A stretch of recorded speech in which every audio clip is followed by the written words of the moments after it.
আজকে ছিল আমার বরের বার্থডে, আর আজকে ছিল কলকাতার সবথেকে বেশি গরম। সকাল থেকে রান্না করতে করতে আমি তো পুরো পাগল হয়ে গেছি।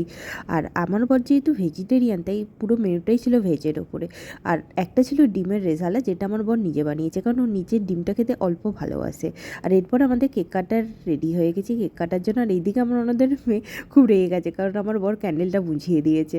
আর তারপরে কেকটা কেটে নিচ্ছি। আর এত গরমের মধ্যে কেকটাই দেখতে পাচ্ছ, পুরো চকলেট কেকটা মেল্ট হয়ে গেছে।